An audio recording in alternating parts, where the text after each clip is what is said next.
makes him better. I'm Oliver Queen. I'm Barry. Barry, did you time travel again? No. Sorry, I was talking to Barry. I am Barry. Something is wrong with reality. Everyone thinks we're each other. Reshape the world as you see fit.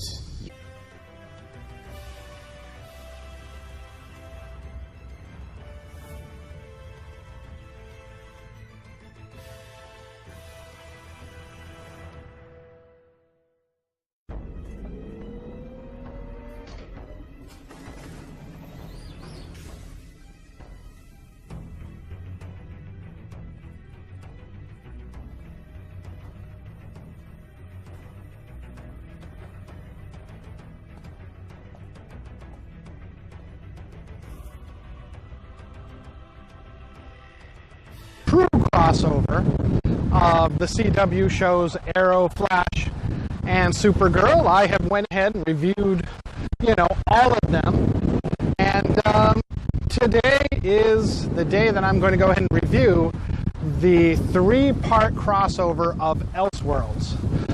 Now, this one combined Grant Gusperson's The Flash, Stephen Amell's Arrow, and Melissa Benoist's Supergirl CW TV shows. The Legends of Tomorrow, due to mainly budgetary reasons, were left out of this episode's crossover.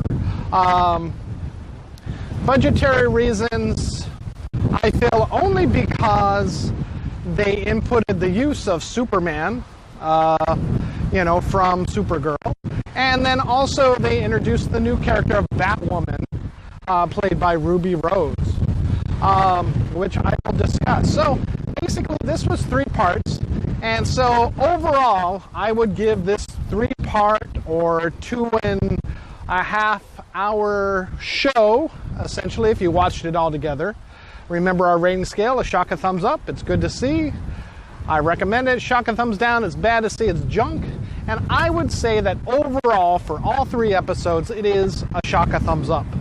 That being said, it started on December 9th with the episode of The Flash, and that is a strong shock, a thumbs up. I really enjoyed that episode. In that very first episode, which is The Flash, which aired on Sunday, maybe with the Elseworld theme, maybe just because Supergirl has been so bad this season that they felt that moving forward with the Elseworlds on The Flash would ensure coverage of it, as they saved Supergirl's portion of the Elseworlds for the very end, the finale, the strongest of the episodes, maybe to raise her rating scale. Who knows?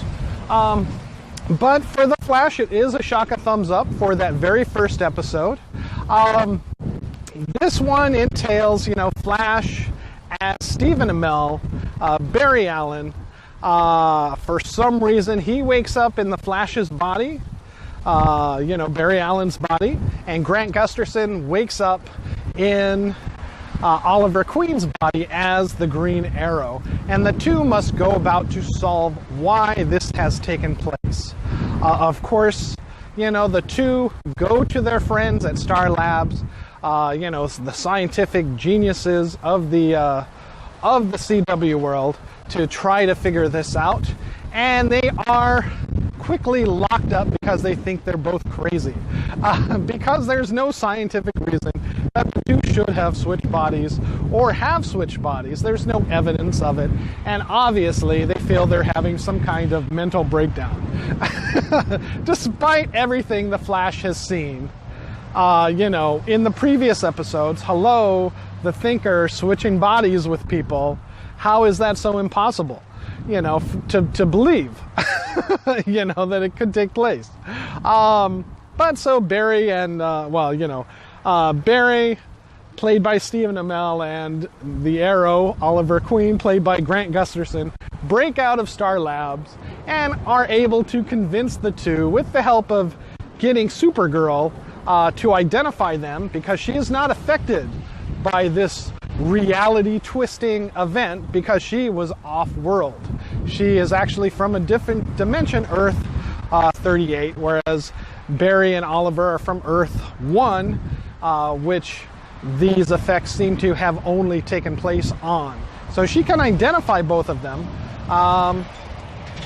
And it is with her help that they convince the rest of Star Labs that they are who they say they are and who they appear not to be. And so they find out essentially at the end of this that it is due to this new mysterious villain called Dr. Destiny, this psychiatrist apparently working in Gotham City with the help of some unknown figure who we later in episode 2 followed up quickly by Arrow with the intro of Oliver Queen, 5 Years in Hell, voiced by Grant Gustafson, which is the funniest thing because during, what would normally be Oliver Queen looking like he's beating up a bunch of people, looks like he's getting his butt kicked, skinny Grant Gustafson as the Green Arrow, getting all these punches to the face. Just cracked me up. However, remember, shock a thumbs up for this episode of the Arrow.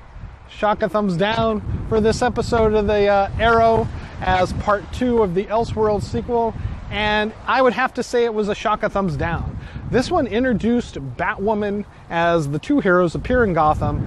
Batwoman, knowing everything that goes on in her city, knows that they're there and quickly meets them to kind of stop trouble because Oliver Queen coming to town as the Green Arrow is never a good thing. So,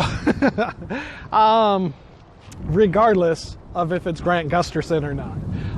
And essentially they find out that,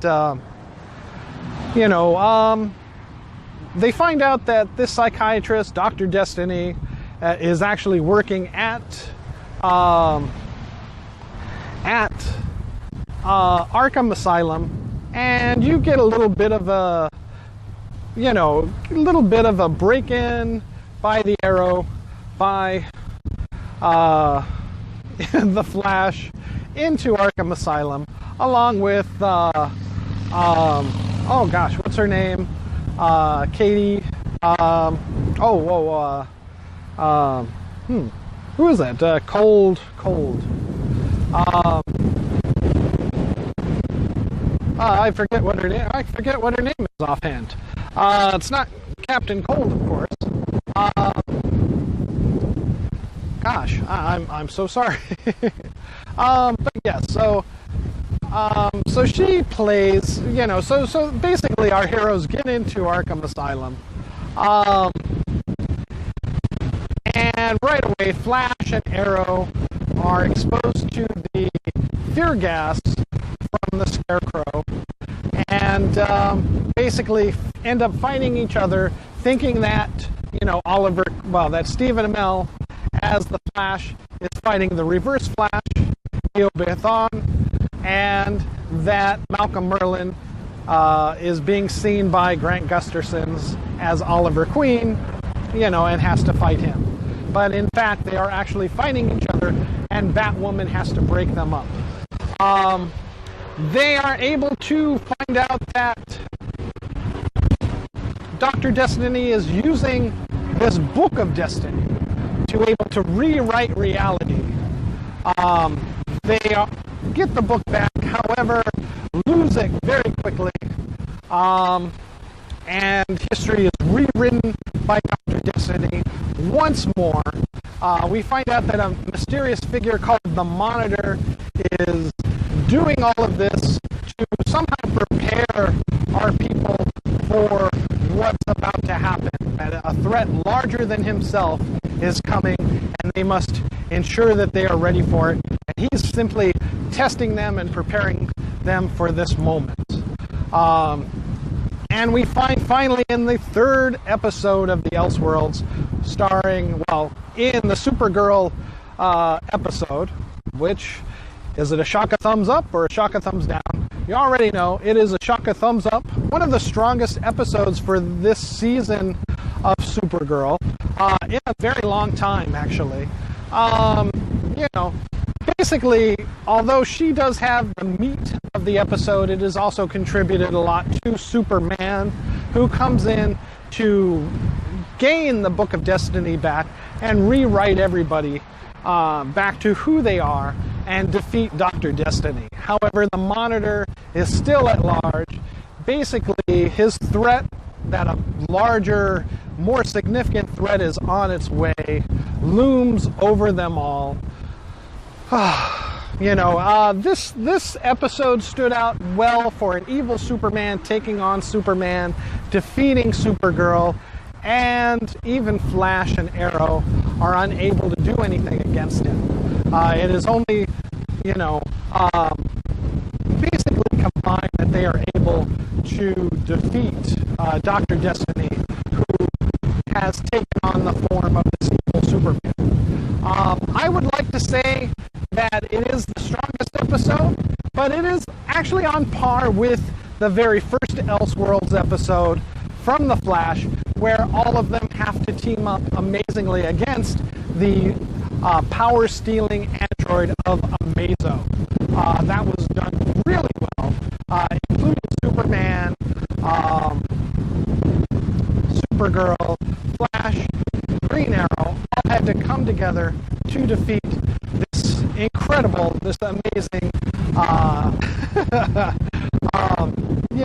android, robot that we have only seen in the comics and in the Justice League TV show, and they really did it justice. That really sold that episode of ELSEWORLDS in the Flash episode, and the evil Superman really sold, the last Supergirl episode of the ELSEWORLDS one. The only weakening one was the introduction of Batwoman, where they say Bruce Wayne hasn't been seen for 4 years, and that she's pretty much taken over for Batman in Gotham City. And she really doesn't do all that much, unfortunately. As much as was voiced about how great she was going to be, how Ruby Rose was so happy to get this role, we are left wanting to see her do more. She does like a couple of moves, but that's it. And she has very few scenes. I'd say maybe 10 minutes in all of this stuff in the entire episode. And then finally, in the finale, in the Supergirl episode, she has maybe 3 to 5 more minutes of a scene with Supergirl. And basically, the ELSEWORLDS trilogy show ends with a to-be-continued next year for the crossover event called Crisis on Infinite Earths. And that is the major takeaway of this show, of this year's crossover, is that it is just a large lead-in towards this one that might actually go ahead and encompass the legends of tomorrow, Flash, Arrow, Supergirl. It is unclear, as we find out in this last episode of ELSEWORLDS on Supergirl, that Superman leaves the planet with Lois Lane to have a child. So he may not come back for the Crisis on Infinite Earths, but it is very possible that he could make a special appearance, or another dimensional Superman could come back and assist. For all the talk of the 90s Flash being in these, he is in the scene for like 5 minutes and then he's gone. It's terrible. That was quite a bait and switch for this entire show, and I didn't care for that part. He really should have had more, and I'm sure that he will have much more in the following year, Crisis on Infinite Earth. But again, overall, I have to say, shock a thumbs up for, this season's crossover. The first episode and the last episode was pretty good overall. I'd say the first episode was the best, pretty good on the last, and terrible in the middle, so overall, shock a thumbs up.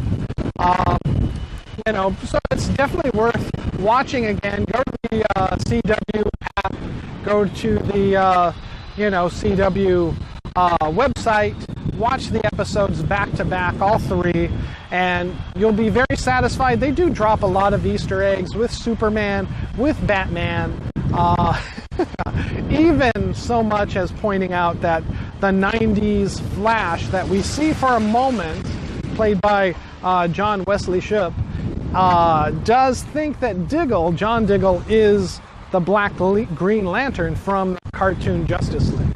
So that is very insightful and very interesting, and may hint at another hero that we see next year in Crisis on Infinite Earths.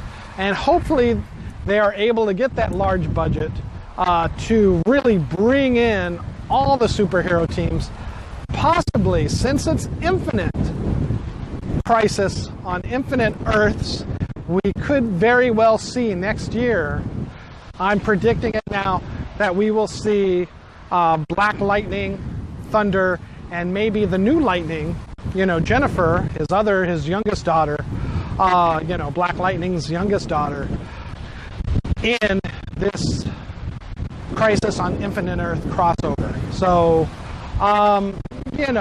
go ahead and see it. It is worth checking out.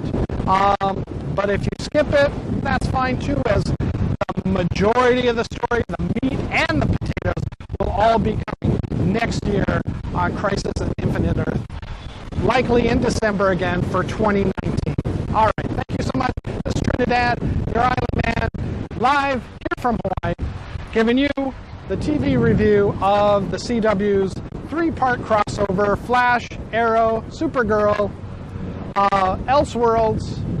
Was a shock, a thumbs up, with some caveats, but definitely for the main event next year. All right, thank you so much, and aloha.